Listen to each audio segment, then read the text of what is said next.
queria chamar aqui no palco alguém que entende, talvez muito melhor que eu, desse assunto, e que está aqui para trazer um conteúdo muito legal para vocês também.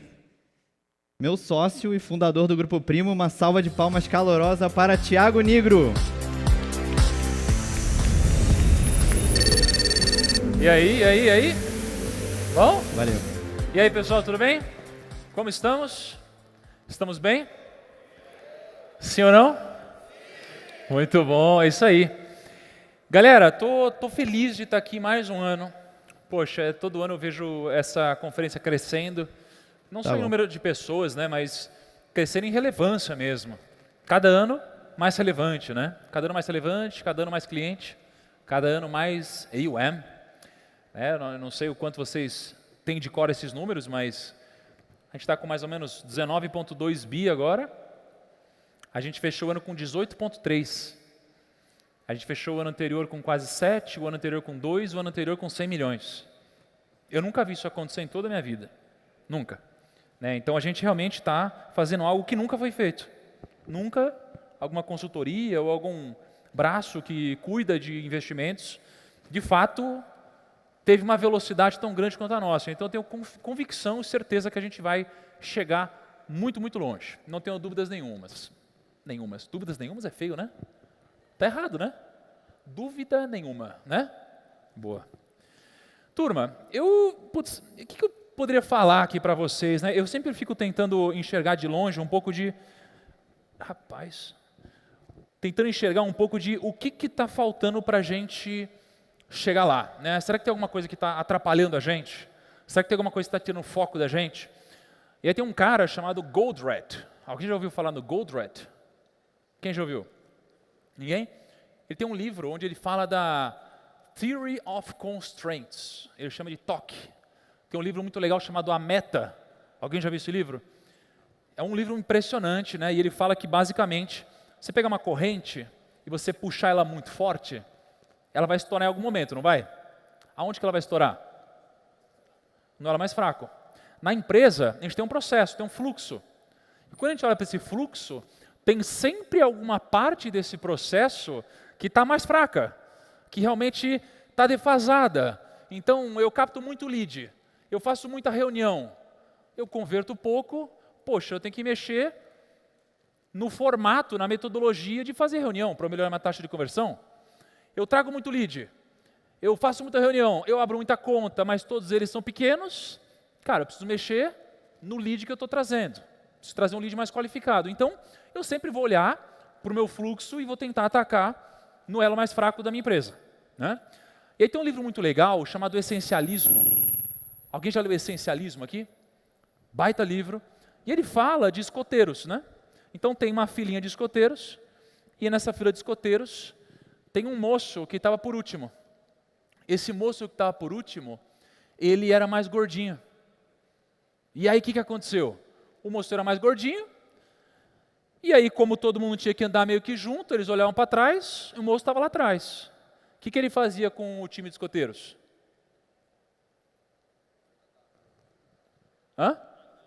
Atrasava.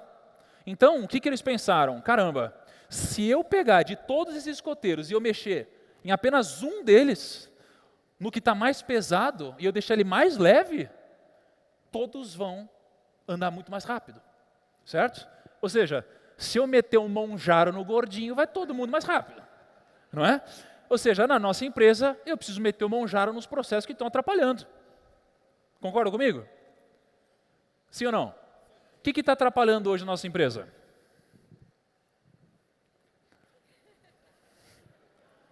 Tá perfeito, né? Nossa, adoro a sinceridade de vocês. Impressionante, a gente é incrível, né? Olha só, tem vários defeitos, né? Eu sei de vários, vocês sabem de vários, cada um sabe de vários, né?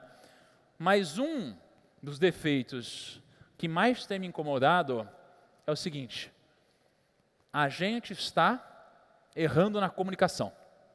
Vou explicar para vocês o que eu quero dizer com isso, tá? Aqui é o nosso ecossistema que vocês já conhecem. E a gente tem uma missão no grupo. Vocês lembram quando a gente mostrou pela primeira vez isso daqui? A gente falou da missão e a gente falou da visão.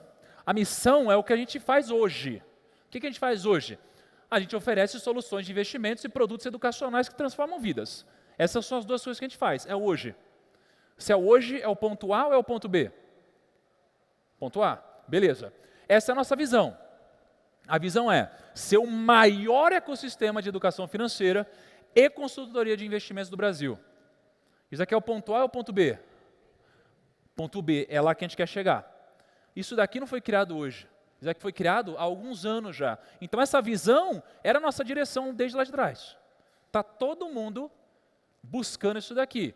Ou, pelo menos, a gente deveria estar querendo buscar isso daqui.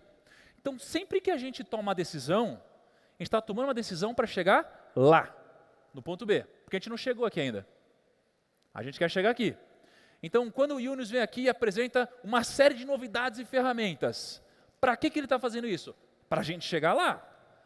Quando o Lui vem aqui e apresenta uma campanha incrível, para que ele está fazendo isso? Para a gente chegar lá. Quando vem o João aqui e fala de uma metodologia de investimentos, uma alocação, é para chegar lá. Então, sempre que a gente prepara alguma coisa, anuncia alguma coisa, é para a gente chegar no ponto B. Só que a gente não chegou lá ainda. Então, como a gente está percorrendo esse trajeto, a gente precisa lembrar do seguinte: existe o ponto A e o B, e a gente vai fazer o ponto A até chegar no B.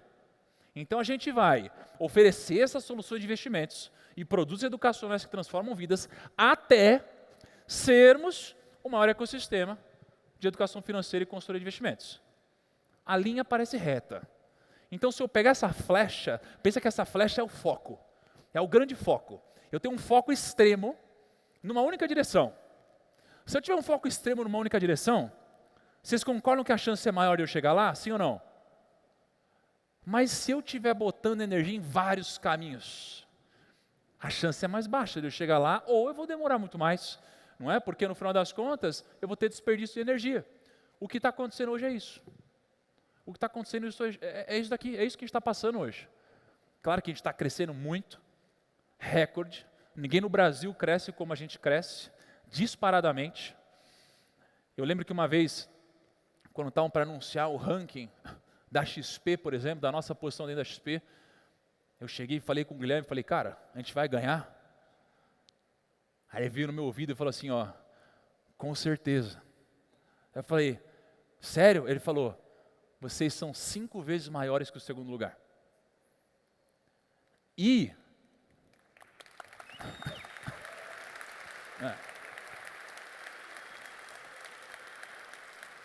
é questão de tempo até que aconteça a mesma coisa em todas as plataformas que a gente é plugado hoje. Não tem como isso não acontecer. Porém, poderia ser muito melhor. Poderia ser muito melhor. A gente tem uma dispersão de visão. O ponto é que essa dispersão de visão não necessariamente é pensar diferente, é se comunicar diferente. Porque eu vejo que todos aqui estão mirando num mesmo número e único número. Qual que é o número que a gente está mirando como empresa? 100 bilhões, cara. Todo mundo sabe. Todo mundo fala o mesmo número. Ninguém vai falar 90, ninguém vai falar 110, ninguém vai falar 98, é 100. Não tem dúvida. Só que esse é o ponto matemático. O jeito que a gente vai fazer para chegar lá é onde a gente precisa dar uma alinhada.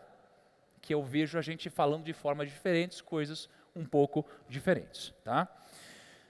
Pequeno parênteses antes de eu continuar aqui a apresentação. E, gente, eu vou fazer uma coisa muito rápida, tá? Vou falar uns 10 minutinhos só, e é isso. E aí depois vou abrir para umas 3 perguntinhas, se alguém quiser fazer alguma pergunta em qualquer área da vida. Só não vale perguntar quando que a minha obra vai ficar pronta. Se não for essa, você pergunta o que você quiser. Porque eu tenho resposta para quase tudo, para essa eu não tenho. Eu e minha esposa, a gente tomou uma decisão, né, recente. A gente teve uma filha chamada Eloá, as mulheres sabem. Eloá, não é? Linda, maravilhosa Eloá. Ela completou 3 meses agora. E a gente tem feito uma coisa chamada mêsversário. Você fala, mêsversário? Faz-se mêsversário hoje. Você pega e faz aniversário de 1 mês, olha que loucura. Parece louco, né? Mas os pais ficam meio bestas, né? Quando você tem um recém-nascido, e a gente faz tudo que é essas coisas. Bota roupinha, né? E fala com vozinha e tudo mais. Só que a gente decidiu que ao invés de fazer um mêsversário para a Eloá, que não vai lembrar de nada que vai acontecer, a gente decidiu fazer uma vez por mês, um mêsversário em alguma instituição de caridade. A gente achou isso bonito, a gente achou que isso daqui ressoava com o nosso coração.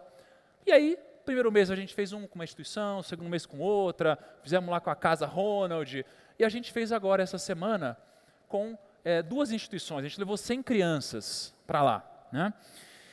E a gente fez uma festa como se fosse para Eloá mesmo, para nossa filha. Então a gente pegou, usou grana, usou influência, usou tudo que a gente tinha. Quando chegaram aquelas crianças lá, cara, foi uma experiência que a gente aqui não está acostumado. Eu pensei que elas iam brincar, a gente botou um monte de brinquedo gigantesco, coisa fina. Chegou lá, qual foi a primeira coisa que as crianças foram fazer? Comer. Comer. Elas saíram correndo para comer. A gente falou, caraca, que loucura. Aí elas lá comendo, né? Aí se divertindo, chegou, começaram a abraçar as crianças, muito legal. E aí começaram as perguntas. Aí uma menina falou assim, ó, é aniversário de quem hoje? A gente falou, é seu.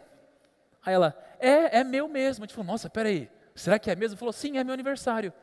Eu falei, que coincidência. Eu falei, então vamos cantar parabéns? Vamos. Aí ela foi para trás do bolo de Eloá, aí a gente começou a cantar parabéns. Aí eu falei assim, fecha o olho e faz um pedido. Aí ela fechou o olho e falou, meu sonho era ter uma bicicleta. Cara, muito genuína. Aí a gente já virou e falou assim, pega uma bicicleta. Aí nosso time já foi atrás de uma bicicleta, sem ela saber. Pá. Aí, a gente começou a conversar com as crianças, gente. Aí a gente perguntou, e aí, mocinho, se Deus pudesse realizar qualquer sonho, absolutamente qualquer sonho, qual seria? Aí ele falou assim, arroz e feijão. Aí a gente falou, é mesmo, arroz e feijão? Aí já não sabia mais como continuar. Porque a gente estava assim, uhul, festa. E ele, arroz e feijão. Eu falei, caraca, nossa. E que mais? Aí ele, só arroz e feijão. Eu falei, só? Mas mais nada? Pede mais alguma coisa, qualquer coisa. Aí ele, e mistura. Aí eu falei, nossa, tipo o que ele? Bife, linguiça e tal. Eu falei, que legal. Aí eu falei assim, e se Deus pudesse dar qualquer outra coisa? Aí ele, eu queria ficar rico também. Aí eu perguntei, quanto quer ficar rico para você? Aí ele falou assim, R$200. Eu falei, nossa, tudo isso? Aí, R$200. Eu falei, caramba. Aí ele falou, você tem isso? Aí ele falou assim, você é rico, tio? Aí eu falei assim, claro que eu sou. Olha a família que eu tenho. Isso é riqueza, não é? É muito difícil você conversar com a turma que vive uma realidade diferente. E ao mesmo tempo, a gente lá ia por dentro um negócio louco. Aí veio uma menininha maravilhosa. A gente falou, se Deus pudesse te dar qualquer coisa, o que seria? Aí ela, uma bolsinha de maquiagem. A gente falou, nossa, que legal. E se Deus pudesse dar qualquer coisa para sua mãe, o que seria? Aí ela, uma bolsinha de maquiagem também. Aí eu falei, e para o seu pai? Aí ela, nada. Aí a gente falou, por quê? Aí ela falou assim, porque ele me bate. Plot twist, desculpa, né? Vocês estão sentindo mal, né? Vocês riram dessa. Ele me bate. Cara, eu e minha esposa, a gente parou. O que a gente fala? Então foi uma situação, assim, pra gente, difícil pra caramba. Era uma mescla de, cara, que coisa legal que a gente está fazendo, com eu não tenho a mínima ideia do que viver essa realidade, né? E a gente tem feito isso todo mês. E aí depois conversamos com outro menininho, e aí falou, o que você quer ser quando crescer? Aí eu falo assim, não sei o que eu quero ser quando crescer. Então vamos pegar um pouco disso, para tentar trazer um aprendizado dessa situação. O que a gente aprende? Olhando para crianças como essas, que quando querem ficar ricas, elas dizem que elas querem ter R$200. Ou quando elas podem pedir qualquer coisa para Deus, elas pedem arroz e feijão. O que a gente pode aprender com isso? Me ajuda aí. Porque a nossa realidade é muito diferente. Beleza. O que mais?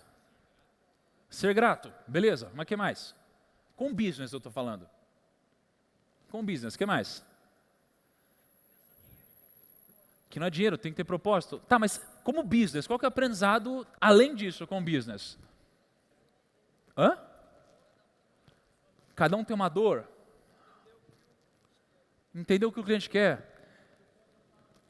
As pessoas não sabem o que quer. Tem alguns aprendizados aqui. Vamos começar por. Primeiro aprendizado. Cada um tem seu parâmetro, cara. Cada um tem o seu parâmetro. Ficar muito rico ali para crescer é R$200, não é? Ganhar uma grana para vocês é um parâmetro. Ganhar uma grana para sei lá, um cara que já está ali na frente é outro padrão de referência. A sua conta do cartão de crédito pode ser muito para você, para outra pessoa é nada. E a conta do cartão de crédito de alguém lá em cima, financeiramente falando, é absurdamente improvável de ser praticada por você um dia se você tivesse o patrimônio dele na sua cabeça. O que isso mostra? Isso aqui mostra o seguinte, a referência vai setar a sua expectativa. A sua referência vai setar a sua expectativa. O Rick botou uma frase bonitona no final do slide dele lá. Como que era, Rick? Da pessoa que o ambiente que não sei o que lá. Pessoas boas que têm pensamentos ruins estragam bons ambientes. Então é o seguinte, se você está num ambiente onde existe uma referência pequena, sua cabeça vai acabar sendo setada por a referência que está ao seu redor. Então se você está aqui na Portfólio pensando, cara, olha só, a Bia bateu 500 milhões de carteira. Pá! Baita número, aliás, não é não? Palmas para a Bia, não é não?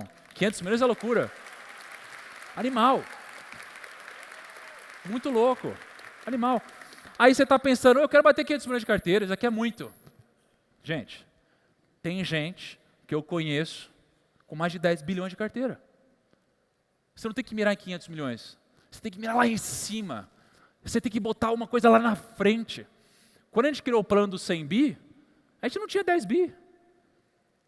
A gente tinha muito menos. Mas a gente pegou e colocou lá na frente. A gente jogou nossa visão lá para frente. Porque quando eu pergunto para a criancinha o que você quer ser quando crescer e ela fala, não sei, se ela não sabe o que ela quer ser, é muito mais difícil ela conseguir chegar lá. Porque ela não sabe nem onde é esse lá. Então não adianta também colocar uma coisa pequenininha, bota lá na frente. E aí você vai botar um plano para chegar lá. Então, o que eu busco aqui é expandir a referência de vocês. O que quer que vocês estejam pensando agora é pouco. A gente tem que pensar muito maior. A gente tem que pensar lá na frente. A gente não tem que pensar só no 100 bi. Eu, Thiago, já estou preparando a próxima conferência que eu vou pegar e eu falar, gente, não é mais 100 bi.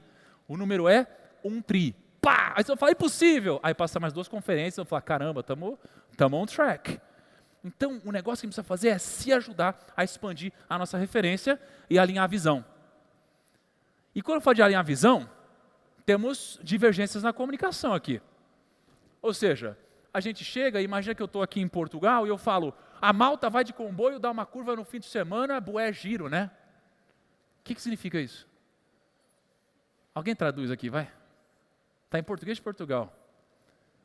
Ninguém se arrisca? Em português seria, a galera vai pegar o trem para dar uma volta no fim de semana, muito legal, né? É a mesma frase. É a mesma frase, é o mesmo significado, é a mesma coisa. Mas está sendo dito de forma diferente, então não vai ser entendido por todo mundo. Vocês compreendem isso? Se eu estou falando eu te amo em russo, mas você não fala russo, a responsabilidade é minha de falar na sua língua. Eu preciso fazer com que você entenda. Então, a gente precisa se alinhar.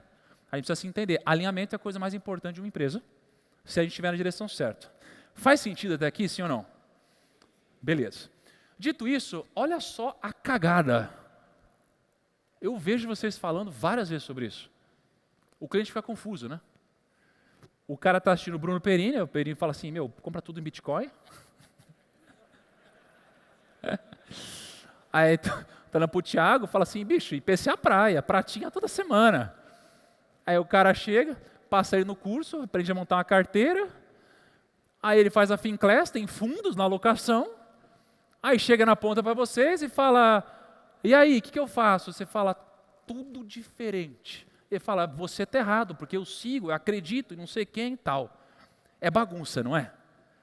Isso é muito bagunça. Alguém já passou por esse problema de comunicação? Levanta a mão aqui.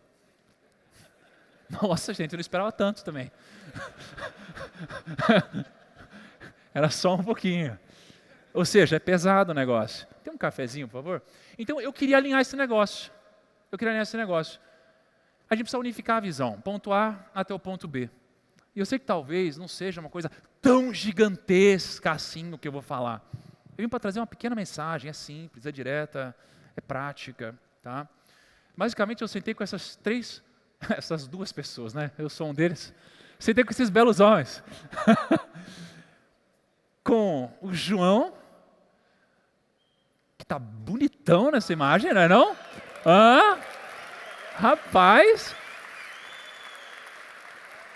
Cara, eu tô olhando para mim aqui, eu acho que esse terninho, o que a IA não faz hoje em dia, não é não? Que loucura, foi IA com certeza. Temos o Gui também, com a sua mandíbula, seu maxilar aquadradado. E juntamos então essas pessoas para tentar se alinhar, pô. Chega na Finclass, pá, recomenda outra coisa, não quero mudar, não quero nem saber. Vem na Portfel, tem a nossa locação aqui, aí tem o Thiago falando não sei o que lá. Pô, precisamos alinhar esse negócio. A gente precisa alinhar esse negócio, tá? Então, a gente, obviamente, vai oficializar a metodologia ARCA dentro do Grupo Primo. E vamos falar sobre isso. Porque lembra, a visão de todo mundo é a mesma. O que muda é como estamos nos comunicando. Todos acreditam na mesma coisa, eu vou provar para vocês, mas estamos falando a mesma coisa de formas diferentes, isso gera confusão. Imagina que a gente está aqui na Alemanha, em 1939. Berlim, 1939, dois vizinhos, Friedrich Weber e Klaus Miller.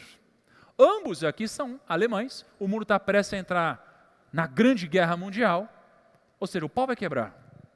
Aqui o pau vai quebrar. E aí o Klaus, thank you man, o Klaus, ele investia 100% em ações alemãs, porque ele é alemão, pô. O cara que é alemão, ele é patriota, meu. E ele só vai botar na Alemanha, pá, tudo na Alemanha. Igual muitos brasileiros, né? Só vou botar em ação do Brasil. É Ibovespa, não quero nem saber, dólar, tô fora. Tá caindo, que bom que eu não entrei. Loucura. Aí ele vai lá e coloca tudo em ações. O Friedrich, ele já faz uma coisa um pouquinho diferente. Ele já é um pouco mais humilde, um pouco mais avesso ao risco, dá uma diversificadinha. Bota um pouquinho em ações e negócios, bota um pouquinho em real estate, bota um pouquinho em caixa, que seria renda fixa, e bota um pouquinho em ativos alternativos, que englobam outras moedas, outros investimentos. Conclusão, né? Retorno das ações alemãs depois da Guerra Mundial. No caso ali de Klaus, 100 viraram 37, o cara perdeu uma grana. E quando a gente olha aqui para o Friedrich, que investiu aqui conforme a Arca, 100 viraram 276. Muito mais seguro. E acabou aqui também tendo um pouquinho mais de rentabilidade. Né? Então a gente está falando de mais 176% contra menos 63%. É óbvio, vocês estão acostumados a isso. Só estou trazendo exemplos aqui para vocês. Tá? Pega Japão, Tóquio. Pô, muito obrigado, Ana. Kaique, 10 anos, Kaique, você não me traz do Expresso, Kaique? Cadê o Kaique? Sei. Certas coisas não mudam, né, Kaique? Certas coisas não mudam. Muito obrigado, Ana. E aí a gente tem aqui em Tóquio, 1941, a gente está prestes a atacar Pearl Harbor e entrar na Segunda Guerra Mundial ao lado da Alemanha. E aí os vizinhos do Hiroshi Nakamura encontram ele na rua e falam, eu não vou passar do seu lado, porque você investe na América. Imagina que loucura. E é isso na época. O que você vai investir num país que está conflitado com a gente? Nem a pau. Pô, era a nossa inimiga. Um vizinho vai e pum, cospe na porta dele. O clima é de nacionalismo extremo, especialmente a história nos mostra isso numa guerra mundial. Né? No final das contas, a gente olha para esse moço e mais ou menos 100 ienes viram 375. Ele ganhou uma grana, não ganhou? Sim ou não? 100 virar 375 é muita grana, não é? Sim ou não? Sim. Só que aí você teve a inflação, né? A inflação, na verdade, significa que 100 teria o mesmo poder de compra de 17 mil. Ou seja, ele não ganhou grana, ele quebrou. É isso que aconteceu. Só que, se ele tivesse investido conforme a Arca, ele tinha ganho grana, acima da inflação. Simples assim. Então, a Arca 21.000% contra a inflação 17 mil e ações no Japão 275%. Tá? Essa aqui é a foto. Quando a gente olha para o Brasil, março de 2020, poxa, a gente tem um vírus aqui desconhecido em Wuhan que está prestes a travar o mundo e Bovespa está na alta histórica, lembra disso? todo mundo ganhando dinheiro. Ibovespa voando, 2020 vai ser o ano, né? E aí o Roberto, assim como a maioria dos investidores, ele não diversificar o seu patrimônio e a Marina investiu seguindo a Arca. Resultado, em um deles, né, o Ibovespa virou ali seus R$100 e com a Arca o seu Ibovespa virou R$110, né, em poucos meses. A gente está falando aqui de um ano, basicamente. Quando a gente rebalanceia mensalmente, aí a gente está falando aqui num período um pouquinho diferente, de um resultado um pouco maior. Tá? Retorno da Arca 84% contra o Ibovespa 54%. Só que no longuíssimo prazo, o que a gente precisa entender sobre a Arca? A Arca ela é uma filosofia de investimentos validada. Então, no longo prazo, a gente fez muitos estudos. Então, a gente sentou com o Rodrigo Xavier, né, da Finclass, com o João, comigo, com vários amigos, com várias pessoas, com várias ferramentas. E a gente fez estudos de 10 anos, de 30 anos, de 50 anos e de 100 anos, em vários países, em todos os países do mundo, basicamente. A Arca venceu a inflação, ações e REITs e renda fixa na Alemanha desde 1924, até hoje, por exemplo. Venceu nos Estados Unidos também quase todas as classes de ativos. No Japão também venceu quase todas as classes de ativos. Então a Arca ela é a metodologia de investimentos que bateu em todos os países do mundo, sem nenhuma exceção. É bom vocês prestarem atenção nisso. Sem nenhuma exceção. Em todos os países do mundo, bateu risk-free e inflação. Renda fixa e inflação em todos os países do mundo. Não existe um país do mundo que inflação ou renda fixa bateu a Arca. E se a gente entregar uma rentabilidade acima do CDI para os nossos clientes, eu ouso dizer que 99% deles estariam extremamente felizes.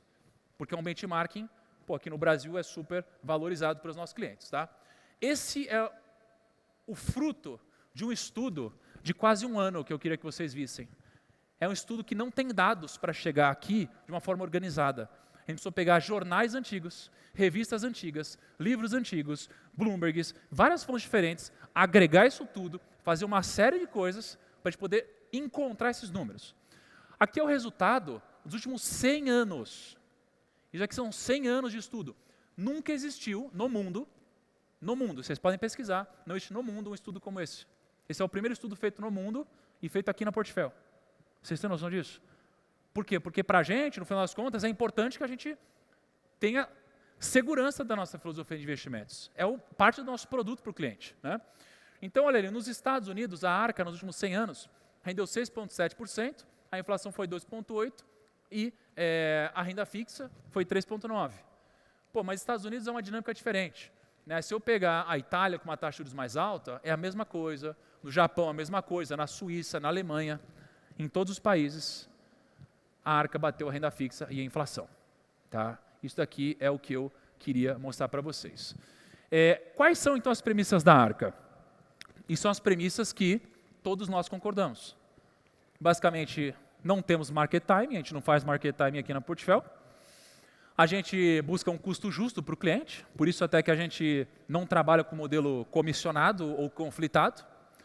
A gente rebalanceia a carteira dos clientes, é grande parte do nosso dia a dia, né, junto com os investidores, e a gente busca, geralmente, uma alocação diversificada e estratégica.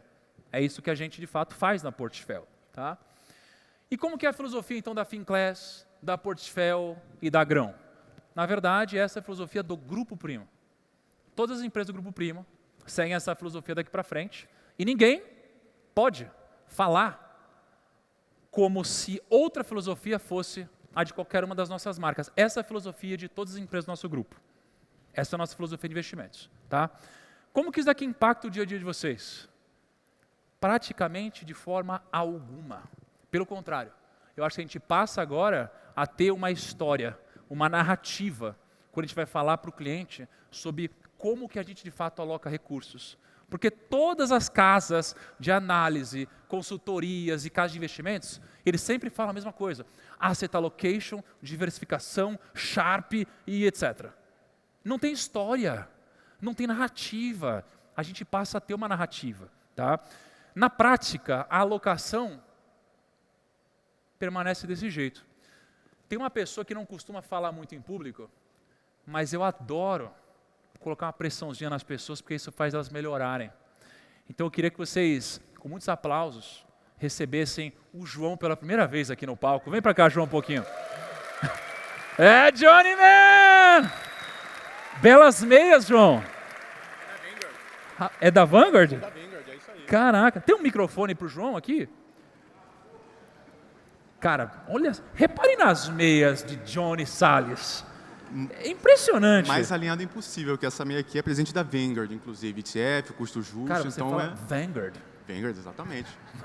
Muito bom. Eu tô alinhado com o Vitão, agora que a gente tem RIA, etc. RIA? Né? Exato. Cara, vocês estão muito diferentes. João, o que eu queria aqui na prática? Vamos lá. Poxa, a gente fez isso aqui junto, basicamente. Né? Sim. Então, na verdade, isso aqui era a alocação do portfólio, eu trouxe a Arca, falei, cara, no final das contas, a gente pensa igual.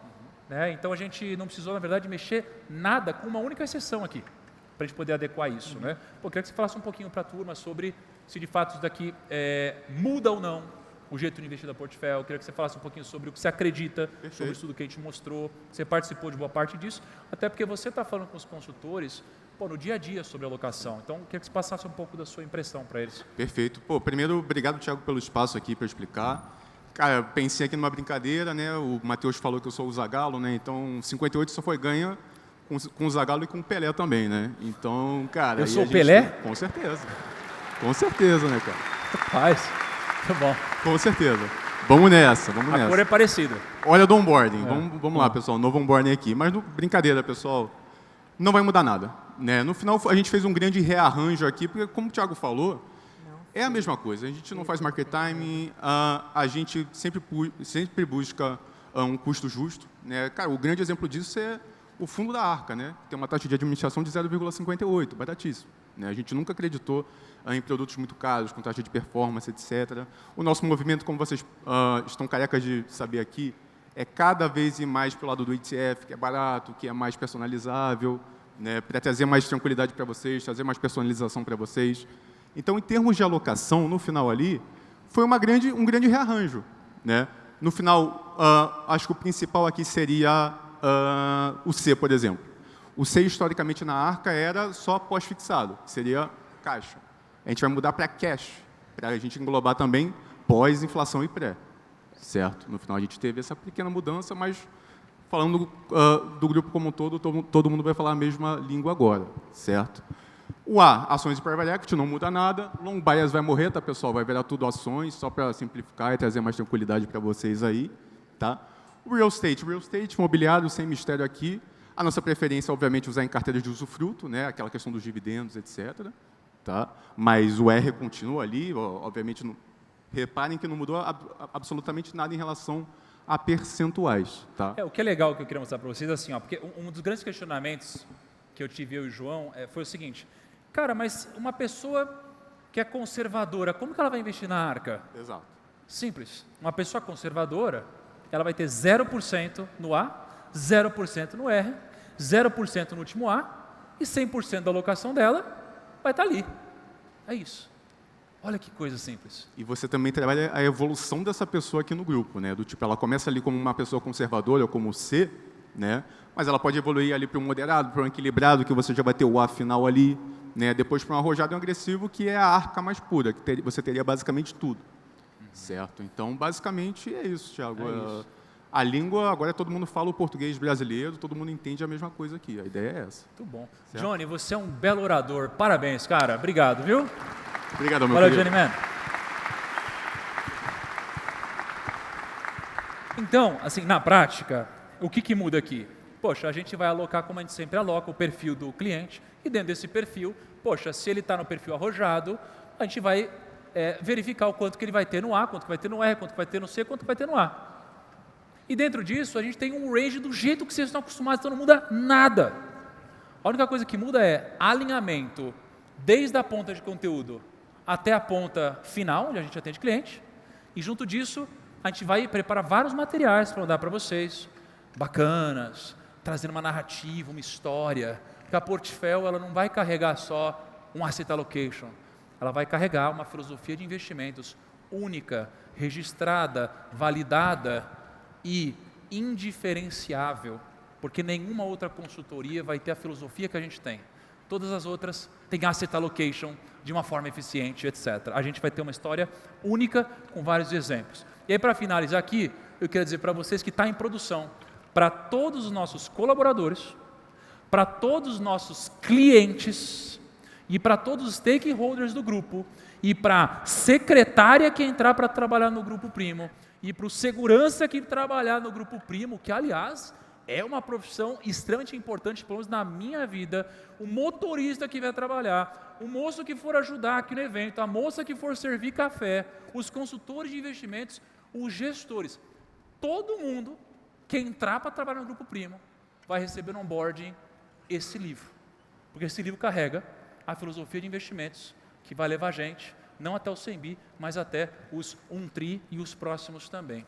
Turma, muito obrigado, espero que tenha ficado claro e alinhado para vocês. Tamo juntos, tá bom? Muito bom. Very good. Bom. Turma, eu falei que ia ser rápido, foi rápido. Então eu queria abrir o kimono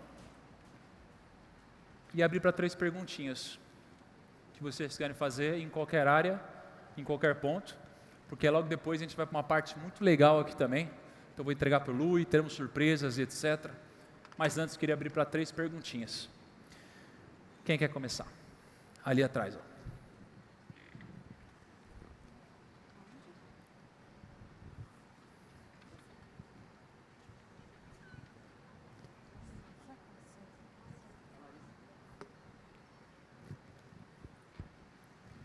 Opa, Thiago, acabou que o microfone chegou aqui primeiro na sua direita. Aqui, Opa. Tudo bem?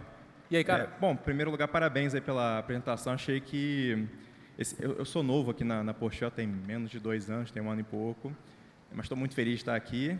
Enfim, para também não ficar muito enrolando aqui no tempo, vou direto à pergunta. Eu tenho curiosidade, primeiro achei um acerto essa conversa que está tendo aqui hoje com a gente, porque realmente gerava muito ruído, né? Às vezes o cliente chegava de algum lugar e aí chegava e tinha essa falta de entendimento de, é Grupo Primo, de onde vem a alocação, e acho que esse alinhamento é importante.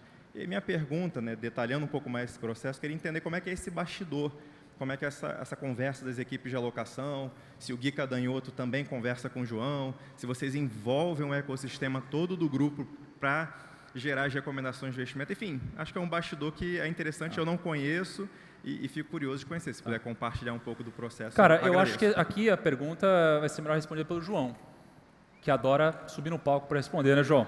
Palmas para o João novamente, João! É impressionante! Tem um microfone, por favor? Cadê o microfone? Mas assim...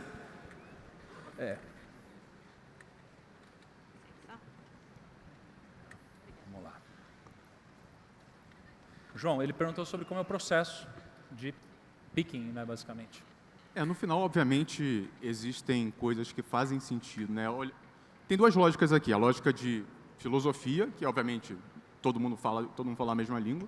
A gente teve um trabalho ali de quase 1 ano, né, Thiago? 6 meses, 1 ano, para chegar naquele resultado ali e todo mundo ficar bem feliz, todo mundo gostar e ter orgulho de falar que é a Arca naqueles métodos ali. Em termos de produto, obviamente, você vai ter ali diferenças de área para área, né? Tem coisas que fazem sentido para a Finclass, coisas que não fazem sentido para eles e fazem sentido para a gente, e vice-versa, né? Mas no final, obviamente, até você citou o Gui, por exemplo, o Gui, ele já se mudou lá para JK, basicamente, ele está basicamente todos os dias lá, e a gente conversa todos os dias, né?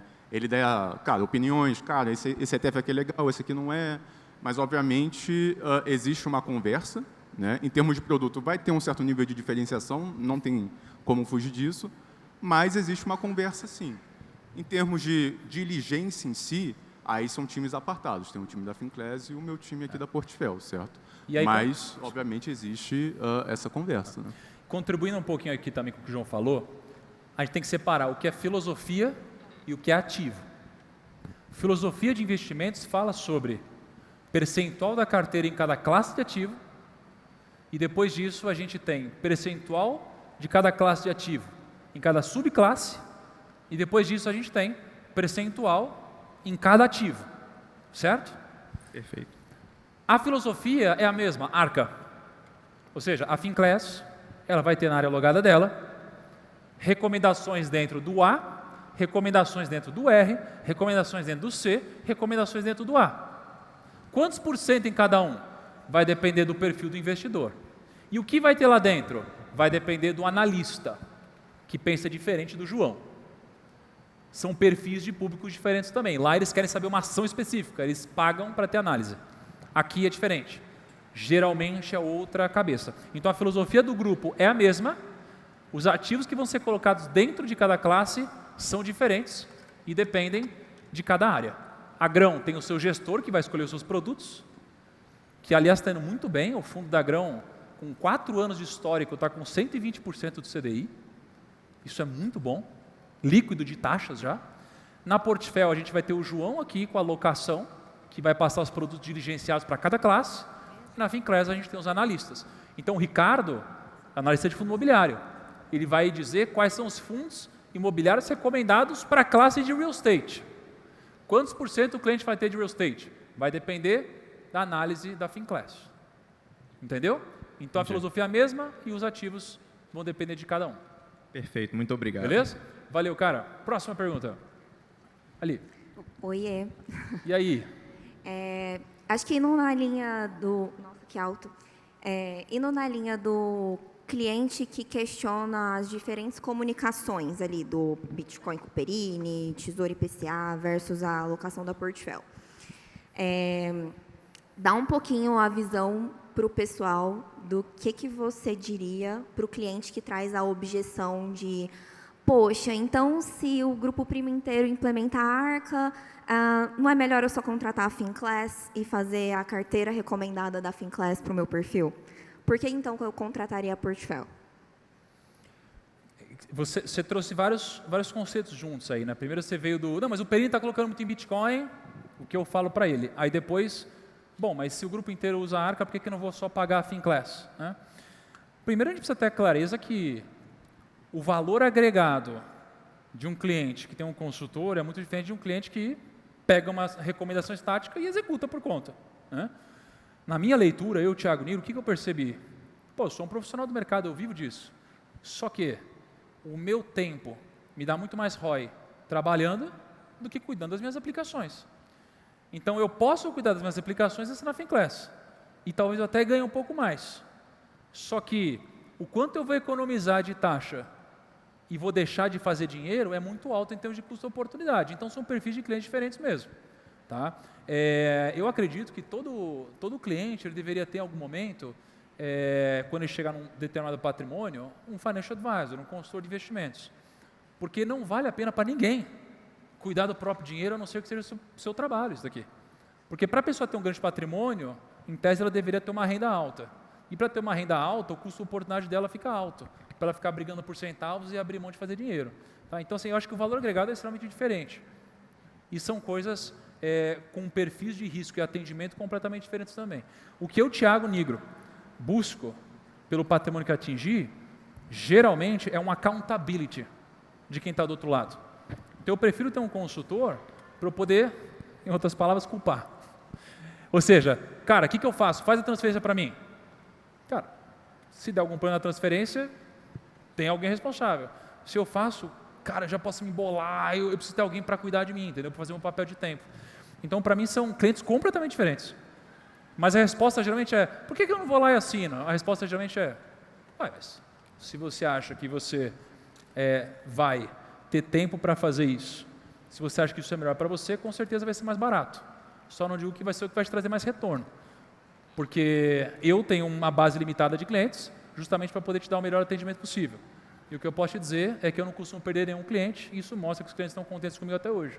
Então, geralmente, isso muda muito de cliente para cliente, tá? Mas são produtos completamente diferentes. Você geralmente tem esse tipo de questionamento? Eu já lidei um pouco com essas dores. O lead, ele traz esse questionamento. Eu sempre levanto todas essas pautas que você falou e o cliente entende. Mas eu acho que é um pouco da visão que o pessoal pode lidar no dia a dia e talvez não associa com os argumentos que você trouxe. Se o cliente não associa com esses argumentos, geralmente ele não é o cliente certo. Não, eu digo Né? talvez é legal compartilhar a boa prática com Entendi, os consultores. perfeito. Não, então perfeito. Poxa, se surgir essa objeção, Isso que eu falei, você faz na prática. Exatamente. Isso costuma funcionar? sim, Então, perfeitamente. perfeito. Então é isso aí. Mas o Rick, obviamente, poxa, fala muito sobre quebra de objeções, é um cara que pode contribuir muito com isso depois, né? Última pergunta. Aqui? Ali? Aqui. Deixa eu ficar em pé. Vamos lá. Tiago, antes de fazer a pergunta, eu gostaria de abrir o espaço, né, já que eu estou aqui falando para todo mundo escutar. Para o quê? Já que eu estou falando aqui para todo mundo escutar, eu gostaria de agradecer a todo mundo, aos consultores, à equipe da Portfel, aos líderes, ao Grupo Primo, por estar aqui hoje, né? Principalmente a Deus, mas agradecer a todos vocês, porque se estou aqui hoje, provendo minha família, dando condições que eu nem imaginava dar, graças de fato a vocês. Então, muito obrigado a todo mundo. E, Obrigado você. assim, fazendo uma pergunta para você, vendo esse processo de crescimento da Portfel, gostaria de entender da sua parte quais seriam as 3 principais características que um líder precisa ter na Portfel. Que um líder precisa ter? Líder, isso. Tá bom.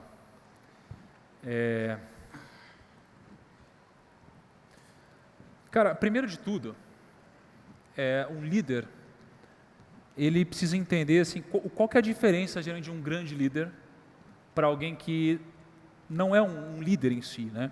Para mim, a liderança ela não está na formalização, ela está na informalidade. Um chefe é diferente de um líder. Como você me pediu para te falar o que for um bom líder, primeiro precisa entender essa diferença. Tem gente que está num cargo e manda em pessoas. Ele é um chefe.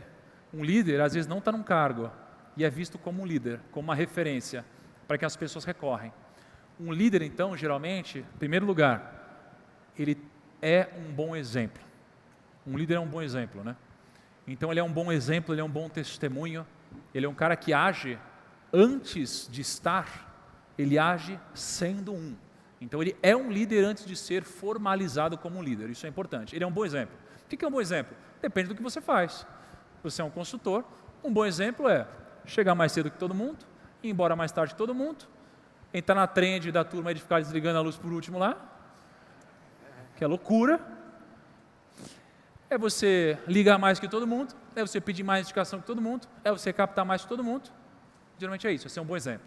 Segunda coisa, Augusto Cury me trouxe um livro sobre a inteligência de Jesus Cristo. Aí ele falou assim para mim, Jesus se fez pequeno para tornar os outros grandes. O que um bom líder faz? Ele se faz pequeno para extrair o melhor potencial dos outros. Quando o líder não pensa assim, geralmente ele faz o quê? Ele quer ter os louros das vitórias. Esse não é um bom líder, porque o líder, esse estilo de líder, ele impede o crescimento dos outros, porque ele quer os louros só para ele. Ele atrapalha o crescimento da empresa. Mais cedo ou mais tarde essa pessoa é descoberta. Então o líder precisa fazer isso, ele precisa fazer com que os outros fiquem grandes. Ser um bom exemplo, fazer com que os outros sejam grandes, e ele precisa ter uma visão muito mais longa e distante do que os seus liderados. Então, geralmente, o que você vai ver? Os grandes líderes enxergam mais longe do que os liderados. Os grandes líderes são mais ambiciosos que os liderados. Os grandes líderes são mais pacientes do que os liderados. Então, eles estão capazes de esperar longos períodos. Eles têm mais paciência, eles estão olhando lá na frente. Muitas vezes, quem não olha dessa forma, está com tanta pressa que prefere vender a hora para alguém, para fazer o máximo que der no curto prazo, em troca de um grande prêmio no longo prazo. O líder troca o curto prazo pelo longo. Então essas são as 3 características que eu acho que formam um bom líder na Portfel, e a gente tem bons testemunhos daqueles que viraram líderes e estão crescendo e têm essas 3 atribuições muito bem estabelecidas aqui dentro. Boa pergunta, tá bom? Turma, é isso. Deus abençoe vocês. Vou chamar agora o Lui. Espero que a conferência esteja sendo um sucesso para vocês. Estou muito feliz de estar aqui, de ver a gente crescendo mais um pouquinho e que a gente feche o ano aí com quase 40 bilhões. Eu vou trabalhar duro para isso. Tamo junto, conta comigo. Valeu, galera. Tamo junto.